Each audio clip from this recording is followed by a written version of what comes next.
यानी ट्रायंगल्स के इस वीडियो में आपका स्वागत है।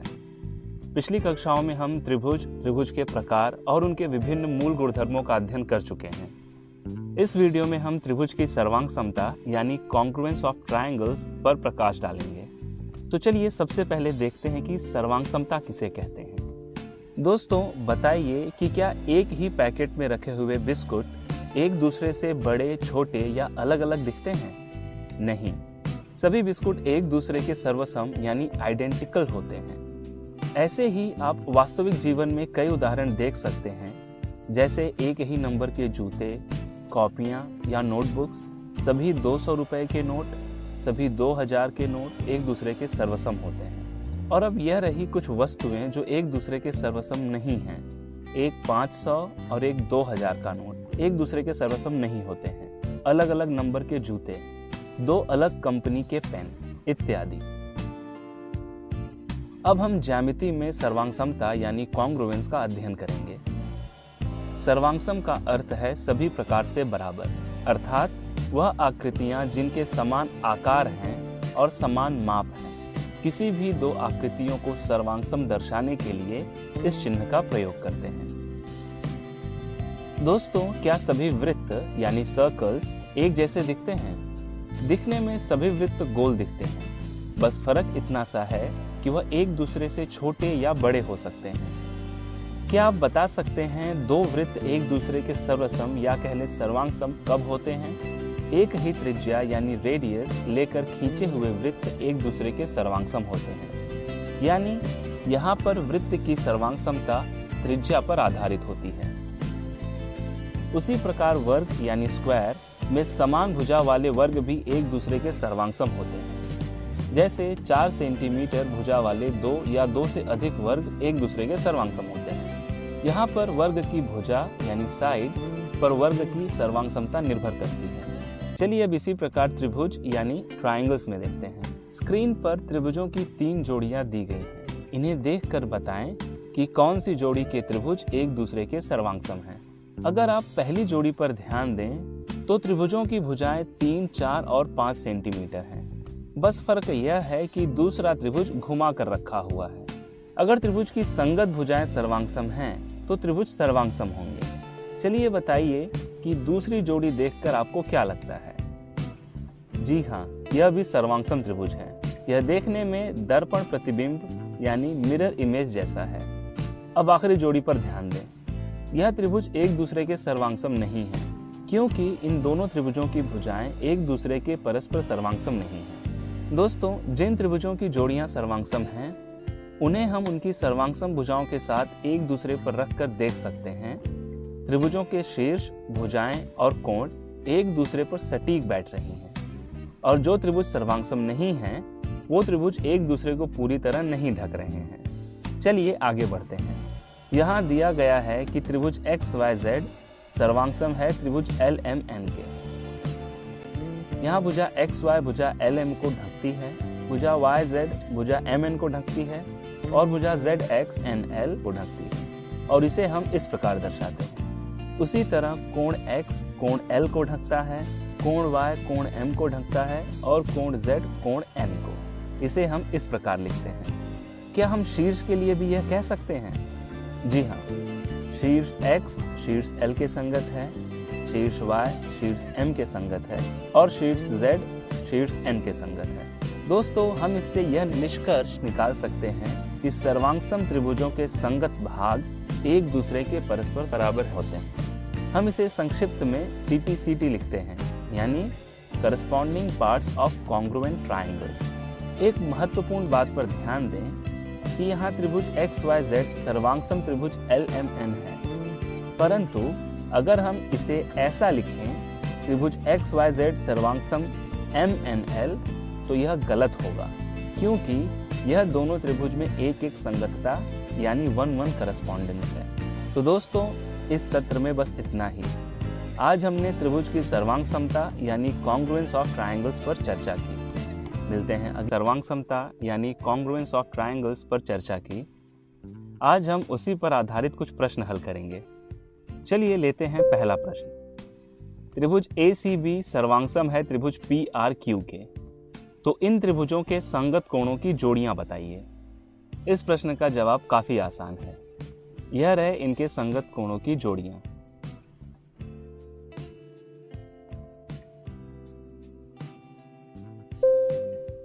दिए गए सर्वांगसम त्रिभुज की संगत भुजाओं को अनुपात में लिखिए। इस प्रश्न का उत्तर सोचने के लिए आप वीडियो को पॉज भी कर सकते हैं।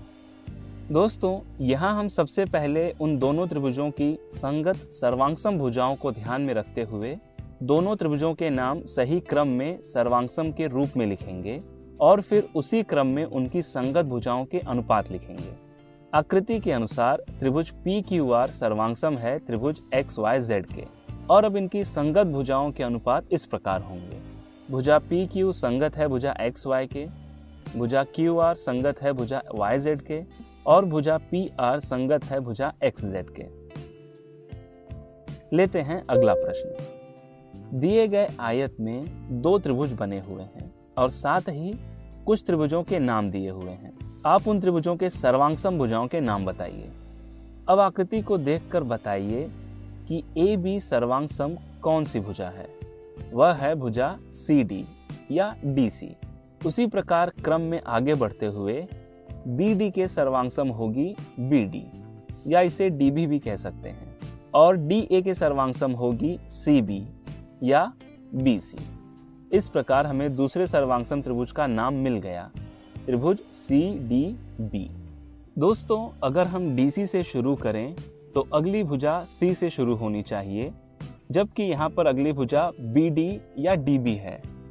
इसलिए हमने DC नहीं बल्कि CD से शुरू किया और कहा कि त्रिभुज CDB त्रिभुज ABC के सर्वांगसम होगा।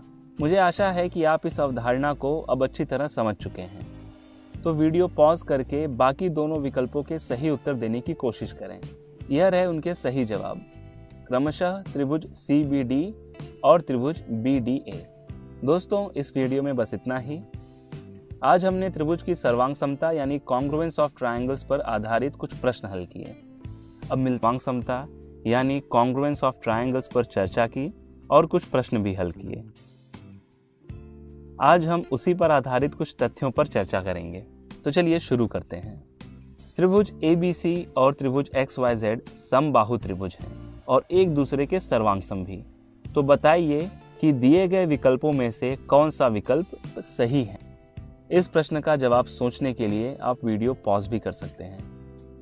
दोस्तों, यह दोनों त्रिभुज समबाहु त्रिभुज हैं और समबाहु त्रिभुज की सभी भुजाएं और कोण समान होते हैं। साथ ही यह दोनों त्रिभुज एक दूसरे के सर्वांगसम हैं, यानी त्रिभुज ABC की कोई भी भुजा त्रिभुज XYZ की सभी भुजा के बराबर है, और उसी प्रकार एक त्रिभुज के कोण दूसरे त्रिभुज के सभी कोण के बराबर है। अर्थात दिए गए सभी विकल्प सही हैं, और ऐसी परिस्थिति में हम त्रिभुजों की सर्वांगसमता को ऐसे भी लिख सकते हैं। त्रिभुज ACB सर्वांगसम त्रिभुज XZY, त्रिभुज CAB सर्वांगसम त्रिभुज ZXY और त्रिभुज BAC सर्वांगसम त्रिभुज YXZ। चलिए एक और प्रश्न देखते हैं। त्रिभुज MNO और त्रिभुज XYZ में कोण M बराबर है कोण X के, कोण N बराबर है कोण Y के और कोण O बराबर है कोण Z के। तो क्या हम कह सकते हैं कि त्रिभुज MNO सर्वांगसम है त्रिभुज XYZ के? दोस्तों, त्रिभुज के कोण सर्वांगसम होने से त्रिभुज की भुजाएं भी सर्वांगसम हों ऐसा जरूरी नहीं है। उदाहरण के तौर पर दो समबाहु त्रिभुज की भुजाएं 3 सेंटीमीटर और 7 सेंटीमीटर हो सकती हैं, जो सर्वसम नहीं है, लेकिन इनके कोणों का माप हमेशा 60 अंश ही होता है। इसलिए त्रिभुजों की सर्वांगसमता में भुजाओं का समावेश आवश्यक है, और इसी अवधारणा को हम आने वाले वीडियो में देखेंगे। दोस्तों, इस वीडियो में बस इतना ही। आज हमने त्रिभुज की सर्वांगसमता यानी कॉन्ग्रुएंस ऑफ ट्रायंगल्स से संबंधित कुछ तथ्यों पर चर्चा की। मिलते हैं अगले वीडियो में। हमने त्रिभुज की सर्वांगसमता की कसौटियों में से भुजा कोण भुजा कसौटी यानी SAS सर्वांगसमता नियम पर चर्चा की। आज हम त्रिभुज की सर्वांगसमता की अगली कसौटी कोण भुजा कोण यानी एंगल साइड एंगल सर्वांगसमता नियम पर चर्चा करेंगे। सर्वांगसमता नियम SAS में हमने देखा कि जब दो त्रिभुजों में दो भुजाएं और उनके बीच का कोण बराबर हो तो वह त्रिभुज सर्वांगसम होते हैं। और इस नियम के नाम से ही यह प्रतीत हो रहा है कि जो कोण बराबर हैं वो इन दोनों भुजाओं से मिलकर बने हैं। दोस्तों, ASA यानी कोण भुजा कोण, इस सर्वांगसमता नियम के नाम से आप क्या अंदाजा लगा सकते हैं? जी हाँ, इस नियम के अनुसार यदि एक त्रिभुज के दो कोण और उनकी अंतर्गत भुजा दूसरे त्रिभुज के दो कोण और उनकी अंतर्गत भुजा के बराबर हो तो वह दोनों त्रिभुज सर्वांगसम होते हैं। चलिए कथन की सहायता से आकृति बनाते हैं। एक त्रिभुज MNO के दो कोण यानी कोण MNO और कोण MON और उनकी अंतर्गत भुजा यानी भुजा NO दूसरे त्रिभुज PQR के दो कोणों यानी कोण PQR और कोण PRQ और इसकी अंतर्गत भुजा यानी भुजा QR के बराबर हो तो यह दोनों त्रिभुज यानी MNO और PQR सर्वांगसम होंगे। यहाँ हमें दिया है कि यह कोण और भुजा बराबर हैं और सिद्ध करना है कि यह दोनों त्रिभुज सर्वांगसम हैं। यदि दोनों त्रिभुजों की सर्वांगसमता के लिए हम SAS यानी भुजा कोण भुजा कसौटी का उपयोग करें तो यहाँ तीन स्थितियां संभव हैं। पहली, यदि हम मान लें कि भुजा MN और भुजा PQ बराबर है और हमें दिया है कि कोण MNO और कोण PQR बराबर है और भुजा NO और QR बराबर है तो यह दोनों त्रिभुज सर्वांगसमता नियम SAS के अनुसार सर्वांगसम होंगे। परंतु यदि ऐसा हो कि MN बड़ा है PQ से तो अब हम भुजा MN पर बिंदु S इस प्रकार ले सकते हैं कि भुजा SN बराबर हो भुजा PQ के।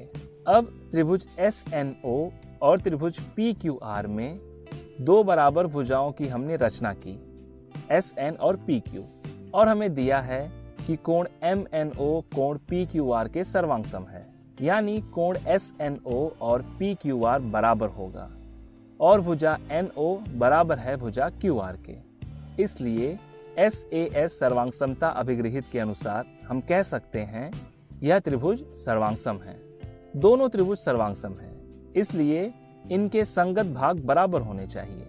लेकिन हमें दिया है कि कोण MON बराबर है कोण PRQ के।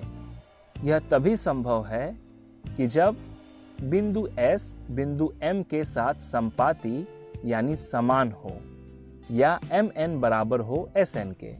हमने रचना की थी कि भुजा SN बराबर है भुजा PQ के। इससे हम यह निष्कर्ष निकाल सकते हैं कि भुजा MN का भुजा PQ से बड़ा होना संभव नहीं है। इसी प्रकार यदि मान लें कि भुजा MN छोटी है भुजा PQ से तो अब हम PQ पर एक बिंदु T इस प्रकार ले सकते हैं कि भुजा QT बराबर हो भुजा MN के। अब पुनः उसी प्रक्रिया को दोहराते हुए हम यह निष्कर्ष निकाल सकते हैं कि भुजा MN का भुजा PQ से छोटा होना संभव नहीं है। वीडियो पॉज कर आप खुद ही इस निष्कर्ष तक पहुंचने का प्रयास कर सकते हैं। इन तीनों स्थितियों को देखते हुए हम यह निष्कर्ष निकाल सकते हैं कि यहाँ भुजा MN बराबर है भुजा PQ के।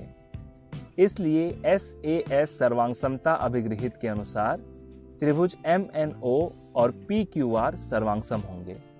इस प्रकार हमने भुजा कोण भुजा कसौटी यानी SAS सर्वांगसमता नियम का उपयोग कर कोण भुजा कोण कसौटी यानी ASA सर्वांगसमता नियम को सिद्ध किया। दोस्तों, इस सत्र में बस इतना ही। आज हमने त्रिभुज की सर्वांगसमता की कसौटी ASA यानी कोण भुजा कोण पर चर्चा की। वीडियो में हमने कोण कोण भुजा कसौटी यानी AAS सर्वांगसमता नियम पर चर्चा की। आज हम उसी से संबंधित कुछ प्रश्न हल करेंगे। चलिए शुरू करते हैं। आकृति में दी गई जानकारी के आधार पर बताइए क्या यह दोनों त्रिभुज सर्वांगसम हैं? त्रिभुज ADB और त्रिभुज ADC में कोण ADB और कोण ADC बराबर हैं क्योंकि यह दोनों समकोण हैं। आकृति के अनुसार कोण ABD और कोण ACD यह दोनों कोण भी बराबर हैं और भुजा AD उभयनिष्ठ भुजा है। इसमें दो कोण और एक भुजा बराबर है, इसलिए यह दोनों त्रिभुज कोण कोण भुजा कसौटी यानी AAS सर्वांग समता नियम के अनुसार सर्वांग सम है। अपने अगले प्रश्न की ओर बढ़ते हैं। दी गई आकृति में त्रिभुज PQR एक समबाहु त्रिभुज है। QT और RS क्रमशः भुजा PR और भुजा PQ पर लंब है, तो दर्शाइए त्रिभुज QSR और त्रिभुज RTQ सर्वांग सम है और भुजा QS और RT में संबंध बताइए। हमें दिया हुआ है कि त्रिभुज PQR एक समबाहु त्रिभुज है, यानी इसके सभी कोण बराबर होंगे। कोण Q को हम SQR और कोण R को हम TRQ भी लिख सकते हैं। अब त्रिभुज QSR और RTQ में कोण QSR और कोण RTQ बराबर होंगे, क्योंकि यह समकोण है और भुजा QR एक उभयनिष्ठ भुजा है। समीकरण 1, 2 और 3 को देखकर हम कह सकते हैं कि यह त्रिभुज कोण कोण भुजा कसौटी यानी AAS सर्वांग समता नियम के अनुसार सर्वांग सम है। अब यह दोनों त्रिभुज सर्वांग सम हैं, तो इनके संगत भाग भी बराबर होंगे, इसलिए यह दोनों भुजाएं भी बराबर होंगी। दोस्तों, इस सत्र में बस इतना ही। आज हमने कोण कोण भुजा कसौटी यानी AAS सर्वांग समता नियम से संबंधित कुछ प्रश्न हल किए। मिलते हैं भुजा कसौटी यानी AAS सर्वांग समता नियम पर चर्चा की। आज हम उसी से संबंधित कुछ तथ्यों पर चर्चा करेंगे। चलिए शुरू करते हैं। बताइए, क्या त्रिभुज ABC और त्रिभुज PQR सर्वांग सम त्रिभुज हैं? यदि हाँ, तो क्या हम इनके क्षेत्रफल में कोई संबंध बता सकते हैं? आकृति के अनुसार इनके दो कोणों के युग्म और संगत भुजाओं का एक युग्म बराबर है, इसलिए समीकरण 1, 2 और 3 को देखकर हम कह सकते हैं कि यह दोनों त्रिभुज कोण कोण भुजा कसौटी यानी AAS सर्वांग समता नियम के अनुसार सर्वांग सम है। दोस्तों, हम जानते हैं कि सर्वांग सम त्रिभुजों के संगत भाग बराबर होते हैं, यानी यह दोनों त्रिभुज एक दूसरे को पूर्णतः ढक लेंगे। अब हम ये कह सकते हैं कि दोनों त्रिभुज समान स्थान घेरते हैं, इसलिए इनका क्षेत्रफल बराबर होगा। हम इसे इस प्रकार लिख सकते हैं। क्या हम ऐसा कह सकते हैं कि जिन त्रिभुजों के क्षेत्रफल बराबर हो वो सर्वांग सम होते हैं? जी नहीं। इन दोनों त्रिभुजों को देखिए, इनके क्षेत्रफल तो बराबर है, परंतु यह त्रिभुज सर्वांग सम नहीं है। इससे हम इस निष्कर्ष पर पहुंच सकते हैं कि सभी सर्वांग सम त्रिभुजों के क्षेत्रफल बराबर होते हैं, लेकिन यह जरूरी नहीं है कि जिन त्रिभुजों के क्षेत्रफल बराबर हों वो सर्वांग सम भी हो। दोस्तों, इस सत्र में बस इतना ही।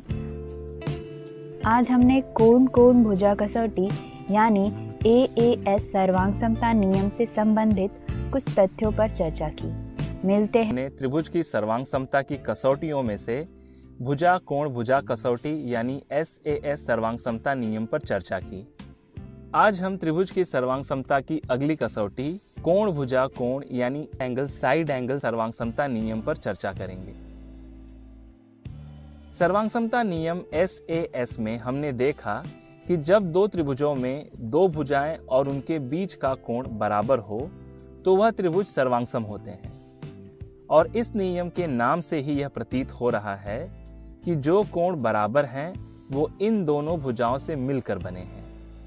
दोस्तों, ASA यानी कोण भुजा कोण इस सर्वांग समता नियम के नाम से आप क्या अंदाजा लगा सकते हैं? जी हाँ, इस नियम के अनुसार यदि एक त्रिभुज के दो कोण और उनकी अंतर्गत भुजा दूसरे त्रिभुज के दो कोण और उनकी अंतर्गत भुजा के बराबर हो तो वह दोनों त्रिभुज सर्वांग सम होते हैं। चलिए कथन की सहायता से आकृति बनाते हैं।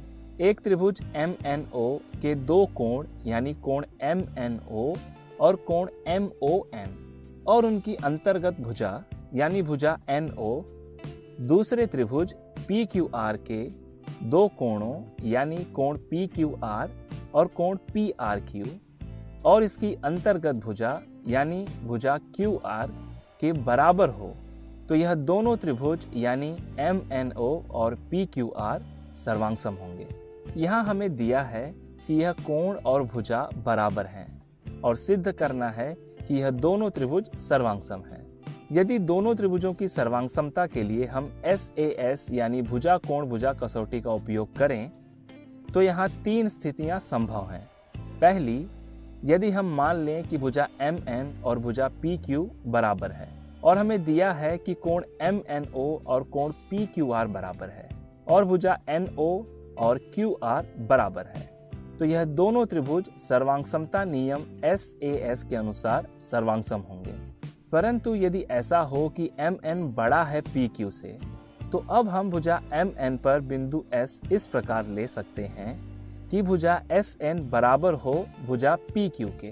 अब त्रिभुज SNO और त्रिभुज PQR में 2 बराबर भुजाओं की हमने रचना की, SN और PQ, और हमें दिया है कि कोण MNO कोण PQR के सर्वांगसम है, यानी कोण SNO और PQR बराबर होगा और भुजा NO बराबर है भुजा QR के। इसलिए SAS सर्वांगसमता अभिगृहित के अनुसार हम कह सकते हैं यह त्रिभुज सर्वांगसम है।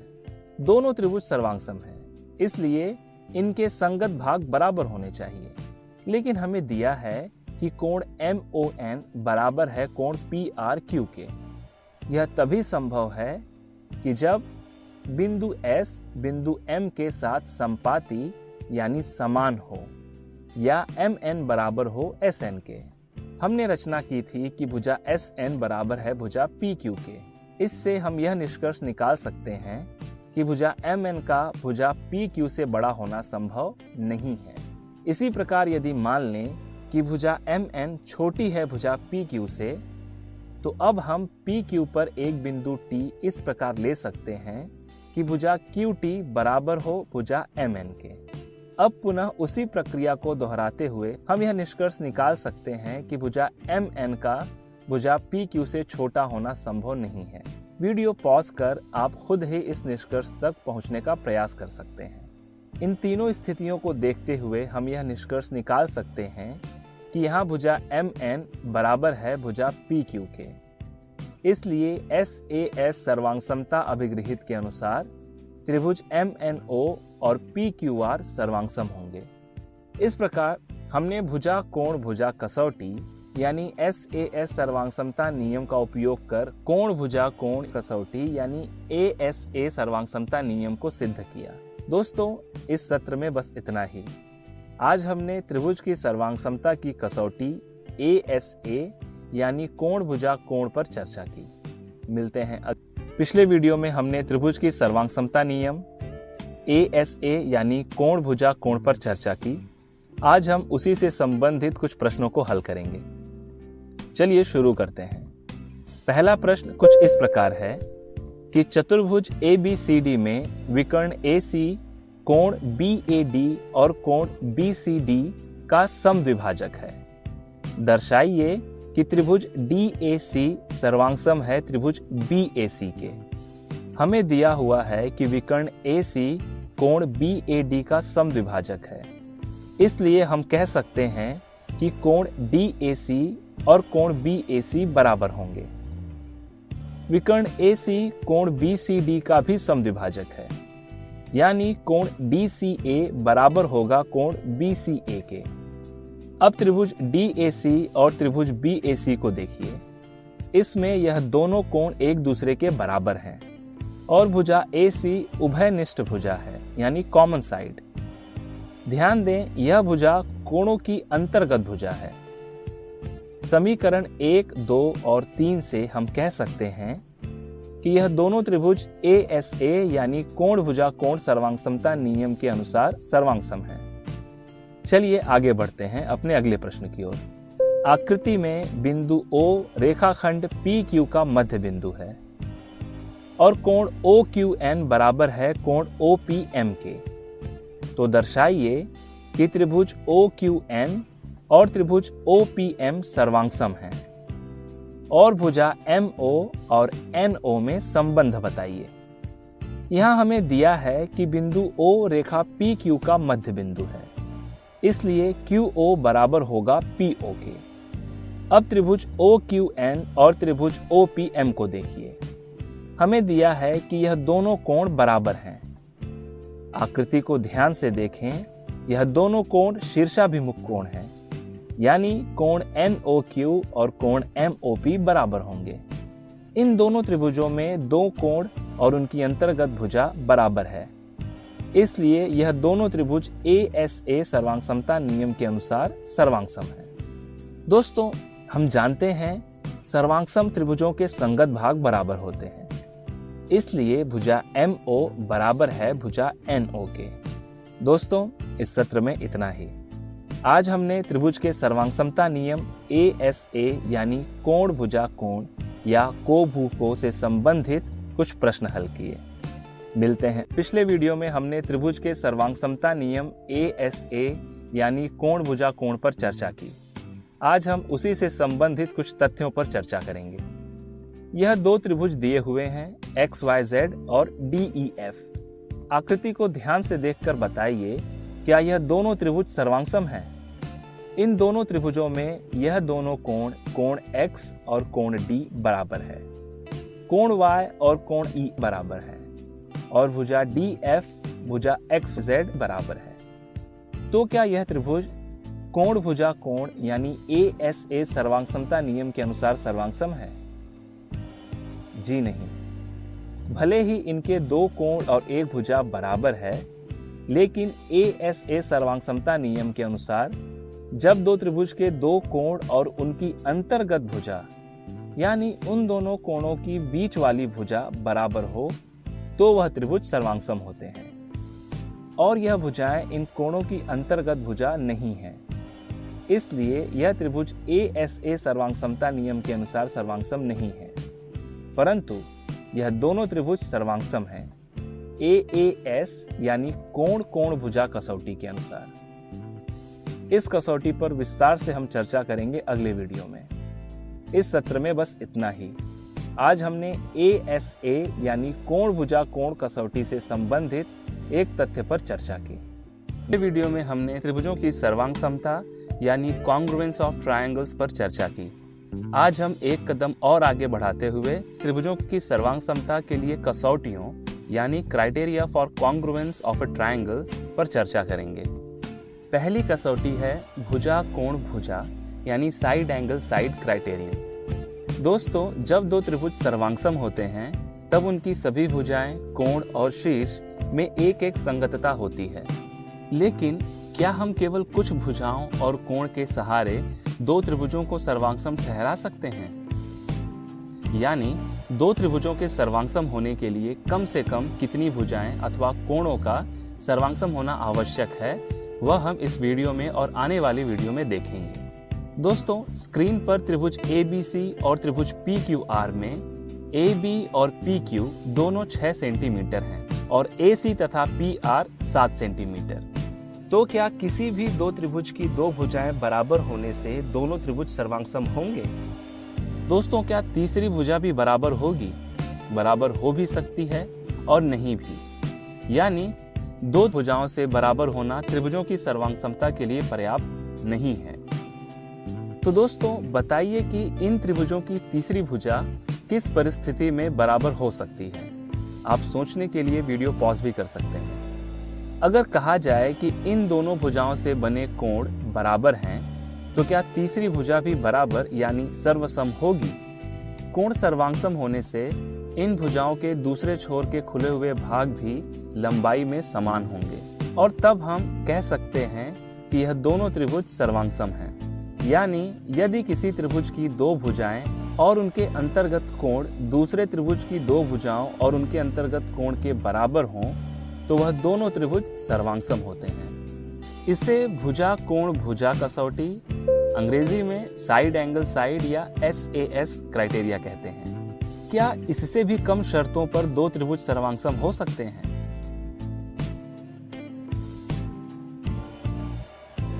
जैसे कि दो त्रिभुजों की एक भुजा और एक कोण बराबर हैं, यह रहे कुछ उदाहरण। यहाँ पर एक भुजा और एक कोण सर्वांगसम होने से त्रिभुज सर्वांगसम नहीं हो रहे हैं। दोस्तों, SAS के अलावा क्या SSA यानी किसी त्रिभुज की दो भुजाएं और एक कोण जो इन भुजाओं के अंतर्गत नहीं है किसी अन्य त्रिभुज की भुजाओं और एक कोण के बराबर हैं, तो वे त्रिभुज सर्वांगसम होते हैं। आकृति को देखकर हम पता लगा सकते हैं कि यह दोनों त्रिभुज सर्वांगसम नहीं है, यानी SSA त्रिभुजों की सर्वांग समता की कसौटी के रूप में नहीं स्वीकारा जा सकता है। दोस्तों, SAS सर्वांग समता नियम को पहले ज्ञात परिणामों की सहायता से सिद्ध नहीं किया जा सकता है, इसलिए इसे एक अभिगृहित के रूप में सत्य मान लिया गया है। क्यों ना आप एक क्रियाकलाप यानी एक्टिविटी करें। एक कागज को काटकर दो त्रिभुज इस प्रकार बनाएं कि उनकी दो भुजाएं और उनके अंतर्गत कोण दूसरे त्रिभुज की दो भुजाओं और उनके अंतर्गत कोण के बराबर है, और फिर इन दोनों त्रिभुजों को एक दूसरे के ऊपर रख कर देखें क्या यह एक दूसरे के ऊपर सटीक बैठ रहे हैं। जांचें। दोस्तों, आज के सत्र में बस इतना ही। आज हमने त्रिभुजों की सर्वांग समता की भू को भू यानी SAS कसौटी का अध्ययन किया।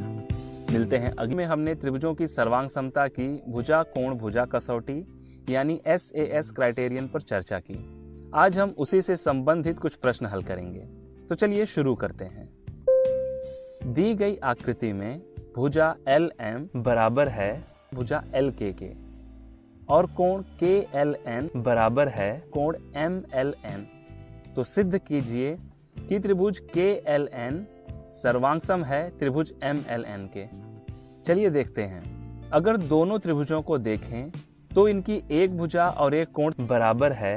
अब अगर हम भुजा LN देखें तो यह दोनों त्रिभुजों में वह भुजा है जो एक सर्वांगसम भुजा और कोण के बाद क्रम में आती है, यानी इसके सर्वांगसम होने पर भुजा कोण भुजा का निर्माण होता है। और चूंकि यह भुजा उन दोनों त्रिभुजों की सामान्य भुजा है, इसलिए यह सर्वांगसम ही होगी। इसे ऐसे भी लिख सकते हैं। इसलिए त्रिभुज KLN सर्वांगसम है त्रिभुज MLN के। और दोस्तों, त्रिभुजों को सर्वांगसम लिखते समय इनके नाम उसी क्रम में लिखें जिस क्रम में इनकी भुजाओं और कोणों में एक एक संगतता है या वह एक दूसरे के सर्वांगसम हैं। चलिए बढ़ते हैं अगले प्रश्न की ओर। दी गई आकृति में रेखा PR और रेखा SQ एक दूसरे को परस्पर समद्विभाजित कर रही हैं। तो सिद्ध कीजिए कि त्रिभुज PTQ सर्वांगसम है त्रिभुज RTS के। दोस्तों, अगर त्रिभुज PTQ और त्रिभुज RTS को देखें तो चूंकि रेखा PR और रेखा SQ एक दूसरे को समद्विभाजित कर रही हैं, इसलिए भुजा TQ और TS बराबर है। उसी प्रकार PT और TR भी बराबर है। अब अगर इन भुजाओं के बीच के कोण यानी कोण PTQ कोण RTS बराबर हों तो यह SAS कसौटी के अनुसार सर्वांगसम हो सकते हैं। और चूंकि PR और SQ रेखाएं हैं और एक दूसरे को T पर प्रतिच्छेदित कर रही हैं, इसलिए कोण PTQ बराबर है कोण RTS, क्योंकि यह शीर्षाभिमुख कोण यानी वर्टिकली अपोजिट एंगल्स हैं।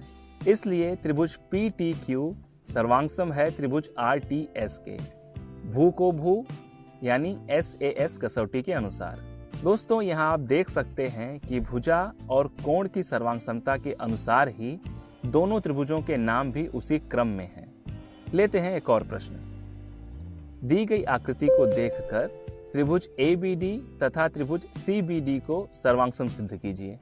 आप वीडियो को पॉज करके इस प्रश्न को खुद हल करने का प्रयास करें और अंत में इसका हल देखें। दोस्तों, आज के सत्र में बस इतना ही। आज हमने त्रिभुजों की सर्वांग समता की भू को भू यानी SAS कसौटी पर आधारित कुछ प्रश्न हल किए। अब मिलते हैं अगले वीडियो में इसी विषय पर आधारित कुछ और। पिछले वीडियो में हमने त्रिभुजों की सर्वांग समता के लिए भू को भू कसौटी यानी SAS क्राइटेरियन पर चर्चा की और कुछ प्रश्न भी हल किए। आज हम उसी से संबंधित कुछ तथ्यों पर चर्चा करेंगे। तो चलिए शुरू करते हैं। आकृति को देखकर दिए गए विकल्पों में से सही सर्वांगसम त्रिभुजों के विकल्प का चुनाव करें। दोस्तों, यहाँ पहले विकल्प के अनुसार भुजा WV भुजा YX के बराबर है। आकृति में देखकर बताएं कि क्या यह सही है। जी हाँ, चलिए अब बताएं, क्या भुजा VZ भुजा XZ के बराबर है? नहीं, इसलिए यह त्रिभुज सर्वांगसम नहीं हो सकते हैं, यानी पहला विकल्प सही नहीं है। चलिए बढ़ते हैं दूसरे विकल्प की ओर। यहाँ पर त्रिभुजों के नाम के अनुसार क्या भुजा WV भुजा ZX के बराबर है?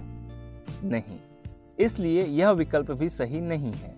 अब देखते हैं बचा हुआ आखिरी विकल्प। आकृति के अनुसार भुजा WV भुजा XY के बराबर है, कोण WVZ बराबर है कोण XYZ के, और भुजा ZV बराबर है भुजा ZY के। तो यह त्रिभुज SAS सर्वांगसमता नियम के द्वारा सर्वांगसम है। तीसरा विकल्प सही विकल्प है। दोस्तों, इस सत्र में बस इतना ही। आज हमने भू को भू कसौटी यानी SAS क्राइटेरियन पर आधारित कुछ तथ्यों पर चर्चा की। त्रिभुज के कुछ गुणधर्म यानी सम प्रॉपर्टीज ऑफ ट्रायंगल पर चर्चा की। आज हम उसी से संबंधित कुछ प्रश्न हल करेंगे। चलिए शुरुआत पहले प्रश्न से करते हैं। दोस्तों, हमें दिया है कि त्रिभुज ABC एक समद्विबाहु त्रिभुज है जिसमें भुजा AB बराबर है भुजा AC के और भुजा AT कोण BAC का समद्विभाजक है, और हमें सिद्ध करना है कि बिंदु T भुजा BC का मध्य बिंदु है, या फिर कह लें कि भुजा BT बराबर होगी भुजा CT के। हमें दिया है कि त्रिभुज ABC एक समद्विबाहु त्रिभुज है, इसलिए इसके बराबर भुजाओं के सम्मुख कोण यानी कोण B और कोण C बराबर होंगे, और प्रश्न के अनुसार AT कोण BAC का समद्विभाजक है, इसलिए यह दोनों कोण बराबर होंगे। अब त्रिभुज BAT और CAT को देखिए। कोण B और कोण C बराबर हैं। कोण B को हम TBA और कोण C को हम TCA भी लिख सकते हैं, और हमें दिया है भुजा AB और भुजा AC बराबर हैं। कोण BAT और कोण CAT बराबर हैं, इसलिए यह दोनों त्रिभुज ASA सर्वांगसमता नियम के अनुसार सर्वांगसम हैं। और हम जानते हैं कि सर्वांगसम त्रिभुजों के संगत भाग बराबर होते हैं, इसलिए भुजा BT और भुजा CT बराबर होंगी, यानी अब हम कह सकते हैं कि बिंदु T भुजा BC का मध्य बिंदु है। चलिए आगे बढ़ते हैं अपने अगले प्रश्न की ओर। दी गई आकृति में त्रिभुज SPT एक समद्विबाहु त्रिभुज है जिसमें भुजा SP और ST बराबर हैं और कोण T का माप 50 अंश है, तो कोण P और कोण S का माप ज्ञात कीजिए। दोस्तों, हमें दिया है कि त्रिभुज SPT एक समद्विबाहु त्रिभुज है और भुजा SP बराबर है भुजा ST के, इसलिए कोण P और कोण T बराबर होंगे, क्योंकि एक समद्विबाहु त्रिभुज की बराबर भुजाओं के सम्मुख कोण बराबर होते हैं। हमें कोण T का माप 50 अंश दिया है, इसलिए कोण P भी 50 अंश होगा, और हम जानते हैं कि त्रिभुज के तीनों कोणों का योग 180 अंश होता है। इसे इस प्रकार लिख सकते हैं। इसमें कोण P और कोण T का माप हमें ज्ञात है, यहाँ उनका मान रखकर हम कोण S का माप निकाल सकते हैं। हमें यह 80 अंश मिला। आगे बढ़ते हुए हम एक और प्रश्न हल करते हैं। दोस्तों, आकृति को देखिए। दर्शाइए कि त्रिभुज AOB और त्रिभुज POQ समद्विबाहु त्रिभुज हैं और कोण OAB और कोण OBA में संबंध बताइए। आकृति को देखिए। बिंदु O वृत्त का केंद्र है, इसलिए यह सभी OA, OB, OP और OQ इस वृत्त की त्रिज्या है, इसलिए यह सभी बराबर होंगी। अब त्रिभुज AOB को देखिए। इसमें भुजा OA और OB बराबर हैं, क्योंकि यह एक ही वृत्त की त्रिज्या है। त्रिभुज की दो भुजाएं बराबर हैं। अब हम कह सकते हैं कि त्रिभुज AOB एक समद्विबाहु त्रिभुज है। दोस्तों, हम जानते हैं कि समद्विबाहु त्रिभुज की बराबर भुजाओं के सम्मुख कोण बराबर होते हैं, इसलिए कोण OAB और कोण OBA भी बराबर होंगे। इसी प्रकार हम त्रिभुज POQ को भी समद्विबाहु त्रिभुज सिद्ध कर सकते हैं। वीडियो पॉज कर इसे आप खुद ही सिद्ध करने का प्रयास करें। दोस्तों, इस सत्र में बस इतना ही। आज हमने त्रिभुज के गुणधर्म से संबंधित कुछ प्रश्न हल किए। पिछले वीडियो में हमने त्रिभुज के कुछ गुणधर्म यानी सम प्रॉपर्टीज ऑफ ट्रायंगल पर चर्चा की। आज हम उसी से संबंधित कुछ तथ्यों पर चर्चा करेंगे। चलिए शुरुआत करते हैं। त्रिभुज XYZ एक समद्विबाहु त्रिभुज है जिसमें भुजा XY और भुजा XZ बराबर है। नीचे दिए गए विकल्पों में से सही विकल्प का चुनाव कीजिए। दोस्तों, पहले विकल्प को देखिए। इसमें कोण X और कोण Y बराबर दिया है। प्रश्न के अनुसार त्रिभुज XYZ एक समद्विबाहु त्रिभुज है, इसलिए इसके बराबर भुजाओं के सम्मुख कोण बराबर होंगे। परंतु कोण X और कोण Y को देखिए, यह बराबर भुजाओं के सम्मुख कोण नहीं है, इसलिए यह विकल्प गलत है। दूसरे विकल्प में भी कोण X और कोण Z बराबर भुजाओं के सम्मुख कोण नहीं है, यानी यह भी बराबर नहीं होंगे और इसलिए यह विकल्प भी गलत है। तीसरे और आखिरी विकल्प को देखिए। कोण Y और कोण Z यह दोनों कोण बराबर भुजाओं के सम्मुख कोण हैं, इसलिए ये बराबर होंगे, यानी यह विकल्प सही है। चलिए इसी प्रकार का एक और प्रश्न देखते हैं। त्रिभुज ABC समद्विबाहु त्रिभुज है जिसमें भुजा AB और AC बराबर हैं। बताइए कौन से विकल्प सही हैं? दोस्तों, हम जानते हैं कि त्रिभुज के तीनों कोणों का योग 180 अंश होता है। आकृति में कोण A का माप 76 अंश दिया है। यदि इसका माप हम समीकरण में रखें तो हम कोण B धन कोण C का माप प्राप्त कर सकते हैं। इस प्रकार हमें इसका माप 104 अंश मिला। ध्यान दीजिए, हमारा पहला विकल्प सही है। अब दूसरे विकल्प को देखिए।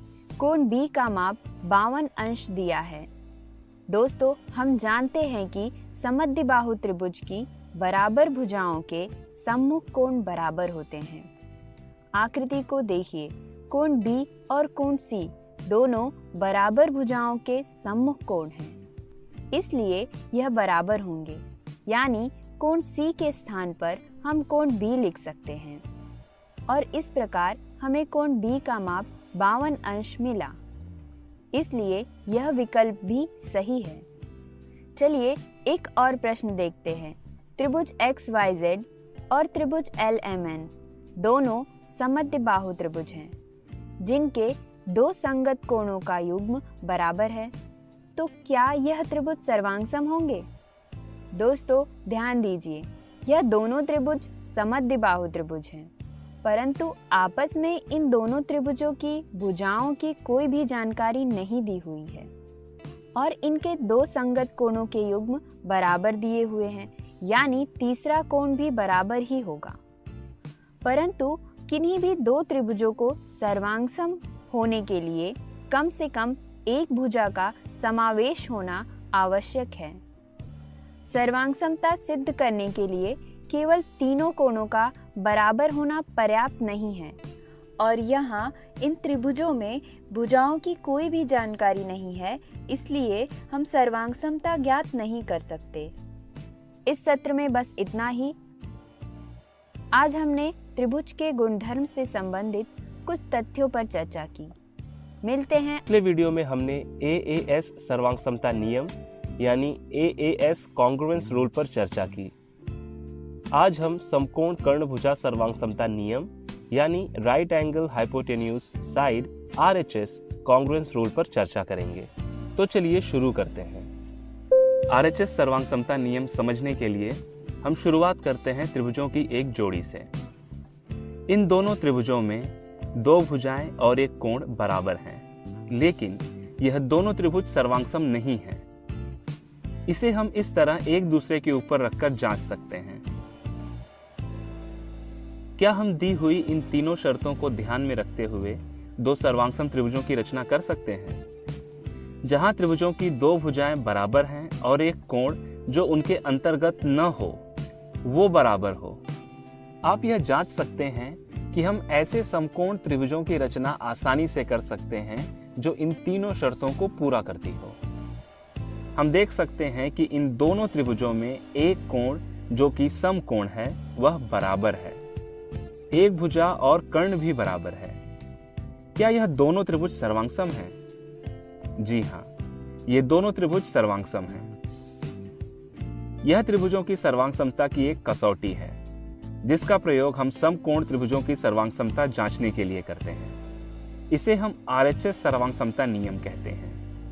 यदि दो समकोण त्रिभुजों में एक त्रिभुज का कर्ण और एक भुजा क्रमशः दूसरे त्रिभुज के कर्ण और एक भुजा के बराबर हो तो दोनों त्रिभुज सर्वांगसम होते हैं।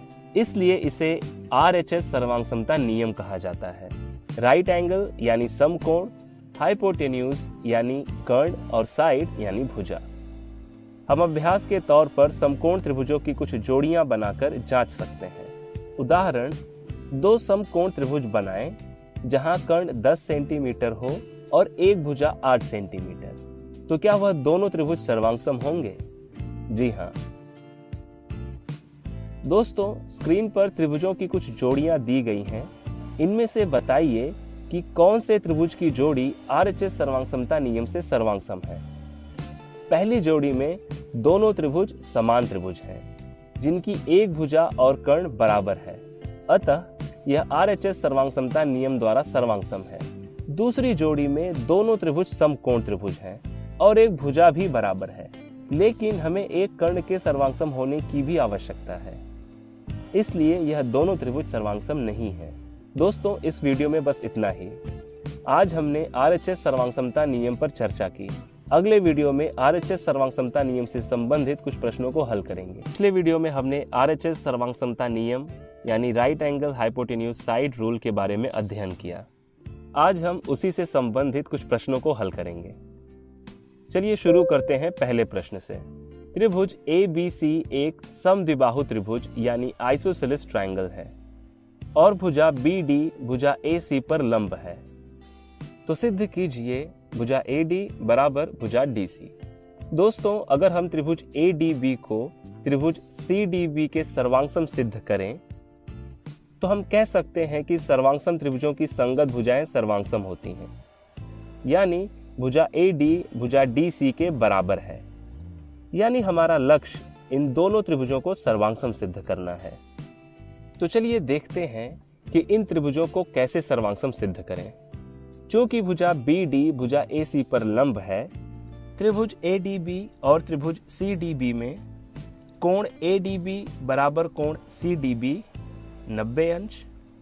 त्रिभुज ABC एक समद्विबाहु त्रिभुज है, यानी भुजा AB भुजा BC बराबर भुजाएं हैं और क्रमशः इन दोनों त्रिभुजों त्रिभुज ADB और त्रिभुज CDB के कर्ण बराबर हुए और भुजा BD इन दोनों त्रिभुजों में उभयनिष्ठ भुजा है। अब हम कह सकते हैं कि यह दोनों त्रिभुज RHS सर्वांगसमता नियम यानी right angle hypotenuse side rule द्वारा सर्वांगसम है और सर्वांगसम त्रिभुजों की संगत भुजाएं बराबर होती हैं। इसलिए भुजा AD बराबर भुजा CD या कह लें भुजा AD बराबर भुजा DC।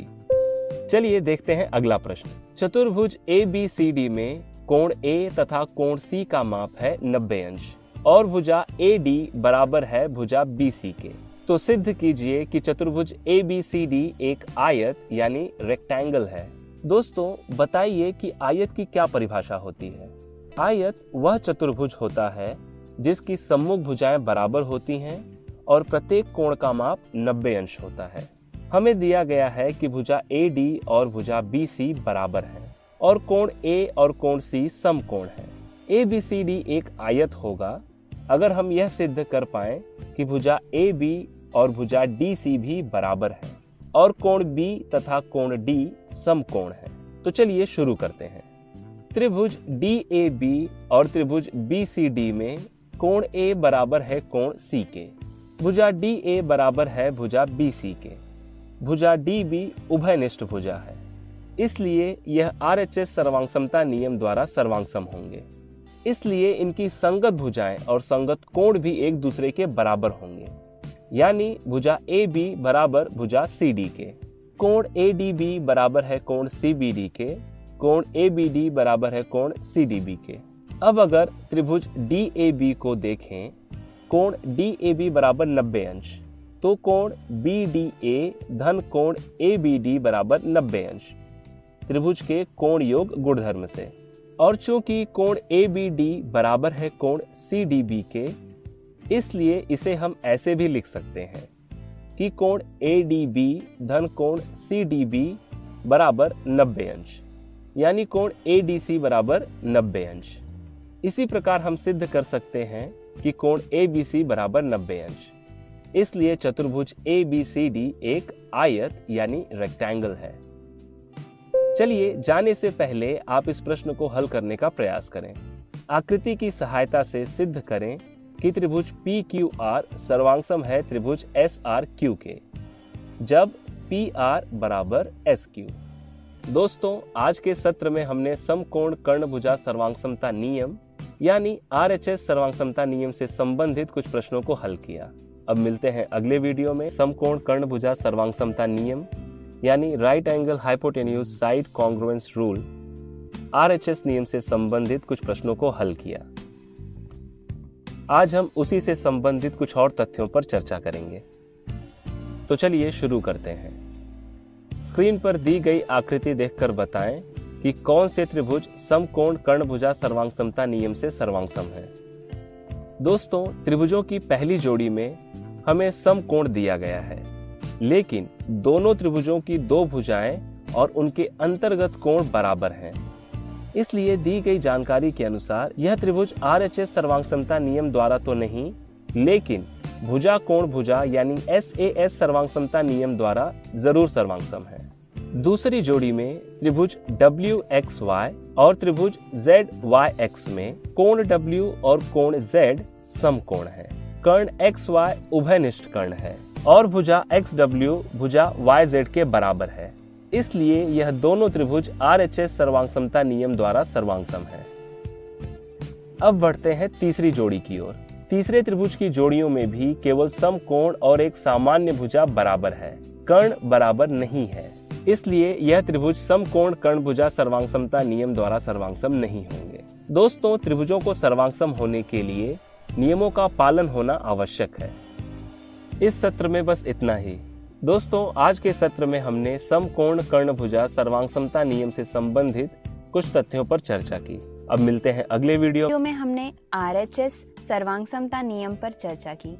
आज आगे बढ़ते हुए हम त्रिभुजों की सर्वांगसमता की एक और कसौटी भुजा भुजा भुजा कसौटी या कह लें कि SSS सर्वांगसमता नियम पर चर्चा करेंगे। दोस्तों, इसके नाम से ही यह प्रतीत हो रहा है कि सर्वांगसमता का यह नियम त्रिभुजों की भुजाओं से संबंधित है। दिए गए दो त्रिभुजों को देखिए, क्या यह दोनों त्रिभुज सर्वांगसम होंगे? दोस्तों, अब तक हमने त्रिभुजों की सर्वांगसमता के जितने भी नियमों का अध्ययन किया, जैसे कि SAS, ASA, AAS, RHS, इन सभी नियमों में कम से कम एक कोण का समावेश अवश्य है। परंतु इन त्रिभुजों में कोणों की कोई भी जानकारी नहीं दी हुई है, केवल भुजाओं का माप दिया हुआ है। तो अब इन त्रिभुजों की सर्वांगसमता की जांच कैसे करें? दोस्तों, चलिए हम एक कागज लेते हैं और भुजाओं के दिए गए माप की सहायता से इन त्रिभुजों की रचना करते हैं। यहाँ त्रिभुज ABC में हम सबसे बड़ी भुजा यानी BC को आधार मानकर 5 सेंटीमीटर की रेखा खींचते हैं। अब प्रकार में AC की लंबाई यानी 4 सेंटीमीटर लेकर उसे बिंदु C पर रखकर एक चाप खींचिए और प्रकार में 3 सेंटीमीटर लंबाई लेकर उसे बिंदु B पर रखकर एक और चाप खींचिए। इन दोनों का प्रतिच्छेदन बिंदु ही A होगा। इसी प्रकार हम त्रिभुज PQR की भी रचना करेंगे। अब त्रिभुजों को काटकर बराबर भुजाओं को एक दूसरे पर रखिए। आप देख सकते हैं कि यह दोनों त्रिभुज एक दूसरे को पूर्णतः ढक लेते हैं, यानी इन त्रिभुजों के संगत भाग बराबर हैं। इसलिए त्रिभुज ABC और त्रिभुज PQR सर्वांगसम त्रिभुज हैं। यहाँ त्रिभुजों की 2 जोड़ियां दी गई हैं। वीडियो पॉज कर आप इस क्रियाकलाप को इन त्रिभुजों के लिए दोहरा सकते हैं और जांच सकते हैं कि क्या यह त्रिभुज भी सर्वांगसम है। पहली जोड़ी को देखिए। इस त्रिभुज की भी तीनों भुजाएं दूसरे त्रिभुज की तीनों भुजाओं के बराबर हैं, इसलिए यह एक दूसरे को पूर्णतः ढक लेते हैं, यानी यह त्रिभुज सर्वांगसम होंगे। दूसरी जोड़ी में इन त्रिभुजों की 2 भुजाएं बराबर हैं, परंतु तीसरी भुजा बराबर नहीं है। यह एक दूसरे को पूर्णतः ढक नहीं रहे हैं, इसलिए यह दोनों त्रिभुज सर्वांगसम नहीं है। यानी हम कह सकते हैं कि त्रिभुजों को सर्वांगसम दर्शाने के लिए केवल 2 भुजाओं का बराबर होना पर्याप्त नहीं है। यहाँ त्रिभुजों को सर्वांगसम होने के लिए तीनों भुजाओं का बराबर होना आवश्यक है। अपने इस निष्कर्ष को हम एक प्रमेय के रूप में लिख सकते हैं कि यदि एक त्रिभुज की तीनों भुजाएं एक अन्य त्रिभुज के तीनों भुजाओं के बराबर हो तो दोनों त्रिभुज सर्वांगसम होते हैं। इसे ही हम भुजा भुजा भुजा कसौटी यानी साइड साइड साइड या कह लें SSS सर्वांगसमता नियम कहते हैं, और हम अंग्रेजी में इसे side side side congruence rule कहते हैं। तो अगर 2 त्रिभुजों की तीनों भुजाएं बराबर हैं तो वे त्रिभुज SSS सर्वांगसमता नियम के अनुसार सर्वांगसम होंगे, और हम जानते हैं कि सर्वांगसम त्रिभुजों के संगत भाग बराबर होते हैं, इसलिए इनके संगत कोण भी बराबर होंगे। इस सत्र में बस इतना ही। आज हमने भुजा भुजा भुजा कसौटी यानी SSS सर्वांगसमता नियम पर चर्चा की।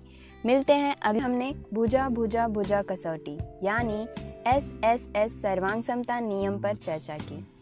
आज हम उसी से संबंधित कुछ प्रश्न हल करेंगे। चलिए शुरुआत एक प्रश्न से करते हैं। त्रिभुज DEF में बिंदु C भुजा DE का मध्य बिंदु है और भुजा EF बराबर है भुजा FD के। तो क्या त्रिभुज CEF और त्रिभुज CDF सर्वांगसम त्रिभुज हैं? दोस्तों, क्या आकृति को देखकर आप इस त्रिभुज का प्रकार बता सकते हैं? आप जवाब सोचने के लिए वीडियो को पॉज भी कर सकते हैं। जी हाँ दोस्तों, इस त्रिभुज की 2 भुजाएं बराबर हैं, इसलिए यह एक समद्विबाहु त्रिभुज यानी आइसोसेलेस ट्रायंगल है। आकृति को ध्यान से देखिए। त्रिभुज DEF में बिंदु C भुजा DE का मध्य बिंदु है, इसलिए भुजा DC और भुजा EC बराबर होंगे। अब त्रिभुज CEF और त्रिभुज CDF को देखिए।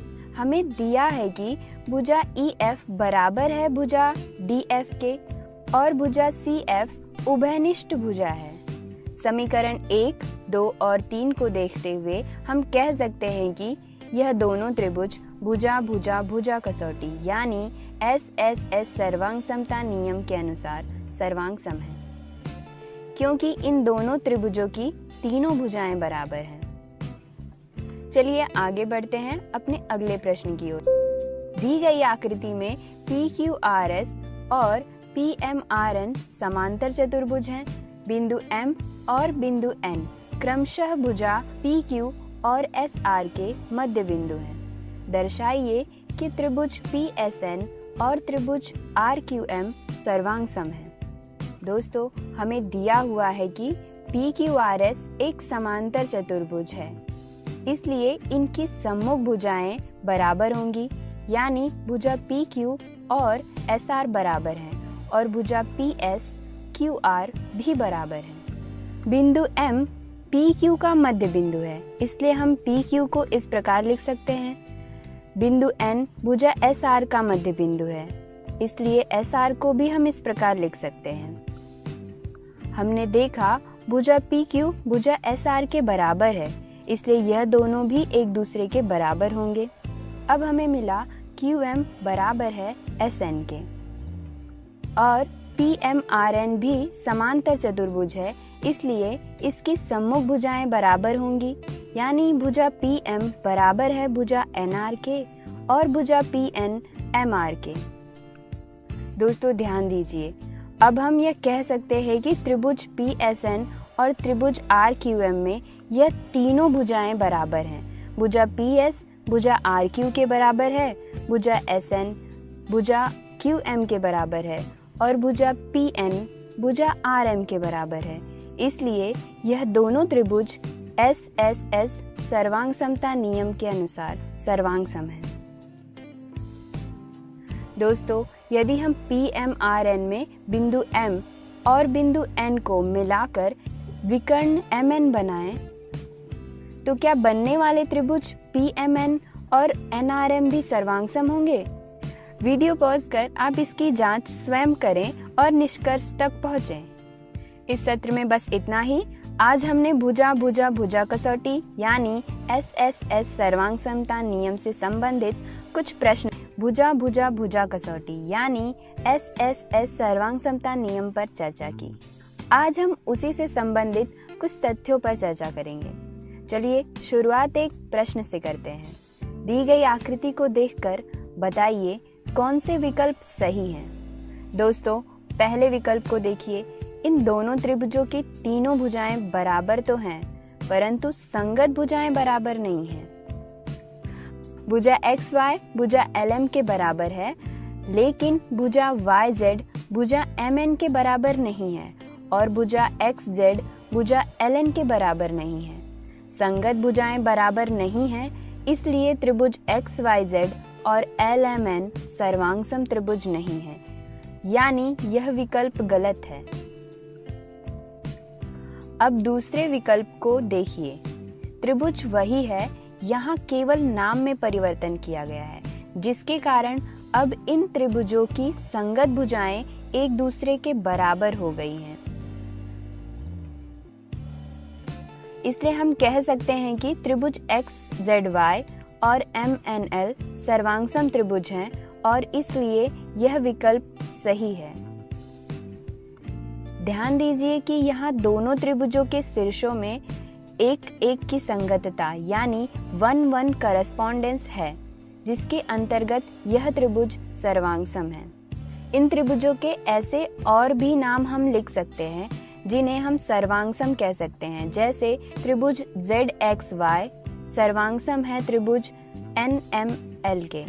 हम इस प्रकार कुछ और नाम भी लिख सकते हैं। वीडियो पॉज कर आप कुछ और नाम लिखने का प्रयास कर सकते हैं। इस सत्र में बस इतना ही। आज हमने भुजा भुजा भुजा कसौटी यानी SSS सर्वांग समता नियम से संबंधित कुछ तथ्यों पर चर्चा की। मिलते हैं अगली समीकरण यानी इनइक्वालिटीज इन अ ट्रायंगल पर चर्चा करेंगे। अब तक हमने त्रिभुजों की सर्वांग समता यानी कॉन्ग्रुएंस ऑफ ट्रायंगल्स और एक त्रिभुज के गुणधर्म यानी प्रॉपर्टीज ऑफ अ ट्रायंगल के बारे में अध्ययन किया।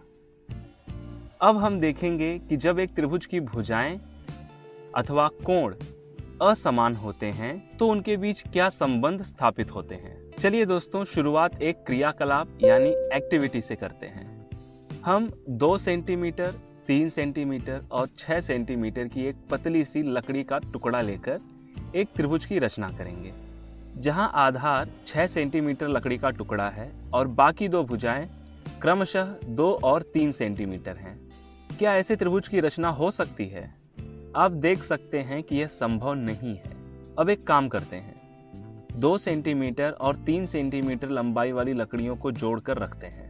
अब इनकी पूरी लंबाई है 5 सेंटीमीटर, जो आधार या तीसरी भुजा की लंबाई यानी 6 सेंटीमीटर से कम है, और यही कारण है कि इन लंबाइयों के साथ त्रिभुज की रचना असंभव है।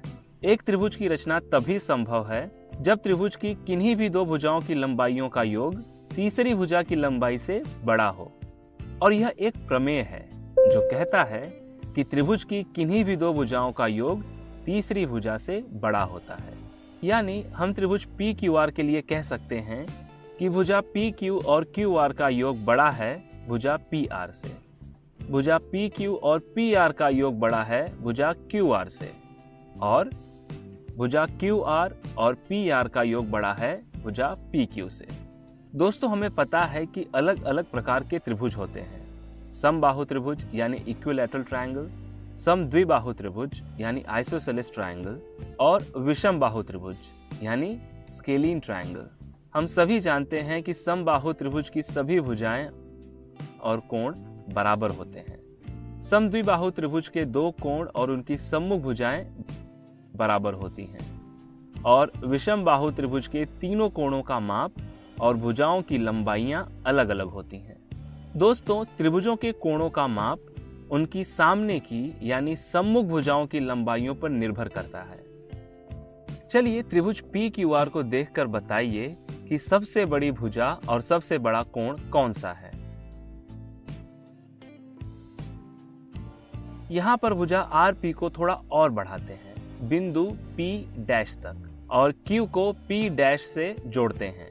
अब आप देख सकते हैं कि जैसा हमने भुजा आर पी की लंबाई बढ़ाई, कोण क्यू का माप भी बढ़ा, और अब यहाँ पर आर पी डैश सबसे बड़ी भुजा और कोण क्यू सबसे बड़ा कोण है। इसी अवधारणा पर आधारित दो प्रमेय हैं। किसी त्रिभुज में बड़े कोण की सम्मुख भुजा बड़ी या लंबी होती है, और यदि किसी त्रिभुज की दो भुजाएं असमान हों तो लंबी भुजा के सामने वाला कोण बड़ा होता है। दोस्तों, इस सत्र में बस इतना ही। आज हमने एक त्रिभुज में असमिकाएं यानी इनइक्वालिटीज इन ए ट्रायंगल पर चर्चा की। मिलते हैं अगले वीडियो में। हमने एक त्रिभुज में असमिकाएं यानी इनइक्वालिटीज इन ए ट्रायंगल पर चर्चा की। आज हम उसी विषय पर आधारित कुछ प्रश्न हल करेंगे। तो चलिए शुरू करते हैं पहले प्रश्न से। दिए गए विकल्पों में से कौन सा विकल्प त्रिभुज ABC की रचना के लिए उचित यानी सही विकल्प है? इस प्रकार के प्रश्न को कैसे हल करें? हम जानते हैं कि एक त्रिभुज की रचना के लिए उसकी किन्हीं भी दो भुजाओं का योग तीसरी भुजा से बड़ा होना जरूरी है। तो हमें यहाँ यह देखना है कि क्या दिए गए विकल्प इस नियम का पालन कर रहे हैं या नहीं। चलिए लेते हैं पहला विकल्प। भुजा AB और भुजा BC का योग भुजा AC से बड़ा है। उसी प्रकार भुजा BC और भुजा AC का योग भुजा AB से बड़ा है, और भुजा AC और भुजा AB का योग भुजा BC से बड़ा है। यानी इन भुजाओं से त्रिभुज ABC की रचना की जा सकती है। यानी प्रश्न के अनुसार यह विकल्प सही है। इसी प्रकार दूसरे विकल्प से भुजा AB और भुजा BC का योग भुजा AC से बड़ा है, और चूंकि तीनों भुजाओं की लंबाइयां समान हैं, इसलिए हमें तीनों असमिकाएं ऐसी ही मिलेंगी, और इस प्रकार इन भुजाओं से भी त्रिभुज ABC की रचना की जा सकती है। यानी प्रश्न के अनुसार यह विकल्प भी सही है। अब बढ़ते हैं अंतिम विकल्प की ओर। यहाँ पर भी हम यही प्रक्रिया दोहराते हैं। आप वीडियो पॉज करके इसे खुद हल करने का प्रयास करें। यहाँ पर भुजा AC और भुजा AB का योग भुजा BC के बराबर है। यानी इन भुजाओं से त्रिभुज ABC की रचना नहीं की जा सकती है। यानी प्रश्न के अनुसार यह विकल्प गलत है। अब लेते हैं अगला प्रश्न। चतुर्भुज PQRS में निम्न कथनों को सिद्ध करें। सबसे पहले हम एक चतुर्भुज की रचना करेंगे और उसे PQRS नाम देंगे। अब हम विकर्ण यानी डायगोनल्स QS और PR को जोड़ेंगे। हम पहला उपप्रश्न हल करेंगे। हमें सिद्ध करना है कि PQ धन QR धन RS धन SP बड़ा है QS धन PR से। किसी त्रिभुज में दो भुजाओं का योग तीसरी भुजा से बड़ा होता है, इसलिए त्रिभुज PQR में हम कह सकते हैं कि भुजा PQ और भुजा QR का योग बड़ा है भुजा PR से। इसी प्रकार त्रिभुज QRS में भुजा QR और भुजा RS का योग बड़ा है भुजा QS से। त्रिभुज RSP में भुजा RS और भुजा SP का योग बड़ा है भुजा PR से।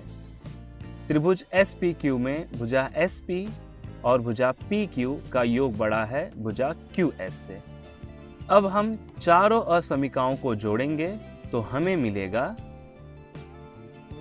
अब बाईं और दाहिनी दोनों ओर सरलीकरण करने पर मिलेगा, और इस प्रकार हमने सिद्ध किया कि किसी चतुर्भुज PQRS की चारों भुजाओं का योग उसके विकर्ण के योग से बड़ा होता है। चलिए अब बढ़ते हैं दूसरे उप प्रश्न की ओर। यहां हमें यह सिद्ध करना है। सबसे पहले हम विकर्णों के प्रतिच्छेदन बिंदु को O नाम देते हैं। दोस्तों, अगर हम ध्यान दें तो हमारे पास 4 छोटे त्रिभुज हैं, त्रिभुज POQ, त्रिभुज QOR, त्रिभुज ROS और त्रिभुज SOP। हम जानते हैं कि किसी भी त्रिभुज में 2 भुजाओं का योग तीसरी भुजा से बड़ा होता है, इसलिए त्रिभुज POQ में भुजा PO और भुजा OQ का योग बड़ा है भुजा PQ से। इसी प्रकार त्रिभुज QOR में भुजा QO और भुजा OR का योग बड़ा है भुजा QR से। त्रिभुज ROS में भुजा RO और भुजा OS का योग बड़ा है भुजा RS से। त्रिभुज SOP में भुजा SO और भुजा OP का योग बड़ा है भुजा SP से। अब हम चारों असमीकाओं को जोड़ेंगे तो हमें मिलेगा, इसे सरल करने पर हमें मिलेगा, इसे अगर इस प्रकार लिखें तो यह कुछ ऐसा होगा, PQ धन QR धन RS धन SP छोटा है 2 कोष्टक में PR धन QS से, और इस तरह यह भी सिद्ध हुआ। तो दोस्तों, इस सत्र में बस इतना ही। आज हमने एक त्रिभुज में असमीकाएं यानी इनइक्वालिटीज इन अ ट्रायंगल पर आधारित कुछ प्रश्न हल किए। अगले सत्र में इसी विषय से संबंधित कुछ तथ्यों पर असमीकाएं यानी इनइक्वालिटीज इन अ ट्रायंगल पर आधारित कुछ प्रश्न हल किए। आज हम उसी विषय से संबंधित कुछ तथ्यों पर चर्चा करेंगे। तो चलिए शुरू करते हैं। एक त्रिभुज ABC के संदर्भ में दिए गए विकल्पों में से कौन सा विकल्प सही है? सबसे पहले विकल्प में यदि AB और BC का योग AC के बराबर है तो यह एक रेखा का निर्माण करेंगे, न कि त्रिभुज का, यानी यह विकल्प गलत है। दूसरे विकल्प के अनुसार कोण B बड़ा है कोण C से, तो कोण B की सम्मुख भुजा कोण C की सम्मुख भुजा से बड़ी होगी, यानी भुजा AC बड़ी होगी भुजा AB से, या कह लें भुजा AB छोटी होगी भुजा AC से, यानी यह विकल्प भी गलत है। अब बढ़ते हैं अगले विकल्प की ओर। यहाँ भुजा BC छोटी है भुजा AC से, यानी भुजा BC का सम्मुख कोण भुजा AC के सम्मुख कोण से छोटा होगा, यानी कोण A छोटा होगा कोण B से, या कह लें कोण B बड़ा होगा कोण A से, यानी यह विकल्प सही है। अब लेते हैं आखिरी विकल्प। भुजा BC छोटी है भुजा AB और भुजा AC के योग से। यही तीनों त्रिभुज ABC की भुजाएं हैं, और किसी भी त्रिभुज की एक भुजा का माप बाकी दोनों भुजाओं के मापों के योग से छोटा होता है, इसलिए यह विकल्प भी सही है। चलिए लेते हैं अगला प्रश्न। त्रिभुज ABC और त्रिभुज PQR में कोण A बराबर है कोण P के, इसलिए कोण A की सम्मुख भुजा BC बराबर होगी कोण P की सम्मुख भुजा QR से। क्या यह कथन सत्य है? इस प्रश्न का जवाब देने के लिए आप वीडियो पॉज भी कर सकते हैं। दोस्तों, त्रिभुज ABC और त्रिभुज PQR दो अलग अलग त्रिभुज हैं। इनके कोण बराबर होने से इनकी भुजाओं की लंबाइयां भी बराबर ही होंगी, यह जरूरी नहीं है। दोस्तों, अगर इन त्रिभुजों को देखें तो यहाँ पर कोण A और कोण P दोनों का ही माप 90 अंश है, लेकिन इनकी सम्मुख भुजाएं यानी भुजा BC और भुजा QR की लंबाइयां एक दूसरे के बराबर नहीं हैं, इसलिए यह कथन असत्य है। इस प्रकार की अवधारणा केवल एक ही त्रिभुज के लिए सत्य है, दो अलग अलग त्रिभुजों में नहीं। दोस्तों, इसी के साथ इस वीडियो को समाप्त करते हैं। आज हमने एक त्रिभुज में असमीकाएं यानी इनइक्वालिटीज इन ए ट्रायंगल से संबंधित